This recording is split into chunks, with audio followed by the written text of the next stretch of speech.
9 बजे के बुलेटिन की शुरुआत करेंगे इस वक्त की बड़ी खबर के साथ, जो कि लखनऊ से है। 4 और जिलों में कमिश्नरी प्रणाली लागू करने की तैयारी और 10 लाख से अधिक आबादी वाले शहरों में लागू हो सकती है कमिश्नरी प्रणाली। कमिश्नरेट बनाने को लेकर सीएम योगी ने समीक्षा के निर्देश दिए हैं। गाजियाबाद, प्रयागराज, आगरा और मेरठ में लागू हो सकती है व्यवस्था। लखनऊ, नोएडा, वाराणसी, कानपुर में लागू है ये प्रणाली।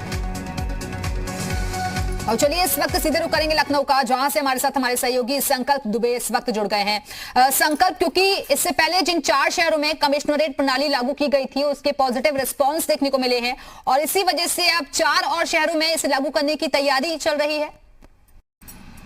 देखिए, बिल्कुल जिस तरीके से सरकार की मंशा थी कानून व्यवस्था को बेहतर बनाने की, उसी क्रम में फैसले लिए गए थे और कानपुर समेत लखनऊ में और गौतम बुद्ध नगर में इस प्रणाली को जब लागू किया गया बनारस में, तो कहीं ना कहीं जो परिणाम उसके आए, सार्थक परिणाम सामने आए, जिसके बाद में सरकार का फैसला है कि अब माना जा रहा है कि अब जल्द ही अन्य शहरों में भी 10 लाख से जिनकी आबादी अधिक है वहाँ की कानून व्यवस्था को सुदृढ़ बनाने के लिए अब इसके लिए समीक्षा की जा रही है और ये सुनिश्चित किया जा रहा है कि इन शहरों को बेहतर कानून व्यवस्था देने के लिए कमिश्नरेट प्रणाली जो है उसको यहाँ पे लागू किया जाना है। और ये माना जा रहा है कि मुख्यमंत्री ने जल्द से जल्द इसकी समीक्षा के निर्देश दिए और अफसर इसके अब जो पूरे जो खाका तैयार करना है उसमें जुटे हुए हैं। और कहीं ना कहीं ये साफ है कि जिस तरीके से सरकार की मंशा थी कि कानून व्यवस्था को अच्छे तरीके से चलाया जाए और कमिश्नरेट प्रणाली के जो नतीजे सामने, अगर बात की जाए कानपुर की, लखनऊ की, बनारस की या गौतम बुद्ध नगर की, तो जब से कमिश्नरेट प्रणाली लागू हुई है उसके बाद में लगातार मॉनिटरिंग की गई और ये देखा गया कि जिस तरीके से व्यवस्था लागू होने के बाद में कहीं ना कहीं कानून व्यवस्था और बेहतर हुई है।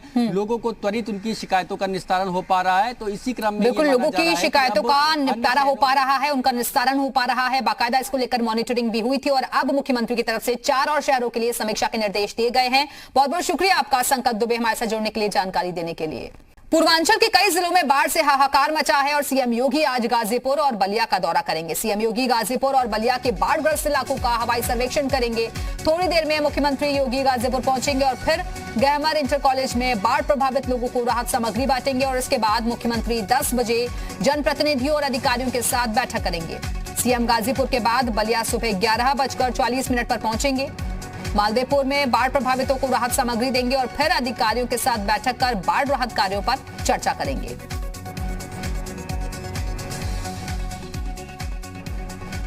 उधर चंदौली जिले में गंगा अपना रौद्र रूप दिखा रही है और जिससे कई इलाकों में बाढ़ आ चुकी है। सबसे ज्यादा असर सकलडिया और पंडित दीनदयाल उपाध्याय नगर तहसील में दिखाई दे रहा है। यहाँ के बहादुरपुर गांव में गंगा का पानी घुस चुका है और जिससे कई लोग बेघर हुए हैं और फसलें भी बर्बाद हैं। अपर जिलाधिकारी ने बताया कि जिले के 69 गांव बाढ़ से जूझ रहे हैं और जिनमें से 18 गांव में हालात बेहद खराब हैं, जहां राहत और बचाव की टीमों को तैनात किया गया है। गंगा का जलस्तर रोज 1 सेंटीमीटर बढ़ रहा है और फिलहाल गंगा का जलस्तर बढ़कर 72.32 मीटर है, जो कि खतरे के निशान से ऊपर है। चंदौली में कुल 69 गांव जो है बाढ़ से प्रभावित हैं, जो जिनमें से आबादी तक 18 गांव में पानी पहुंच गया, आबादी और उसके आसपास। इसमें से 14 गांव के लोगों को, आबादी को वहां से विस्थापित किया गया है, जिन्हें आसपास की बाढ़ चौकियों पर रखा जा रहा है। वहां पर उनके लिए खाने पीने की सुविधाएं दी जा रही हैं और लंच पैकेट और भूसा चारा वगैरह की व्यवस्था है।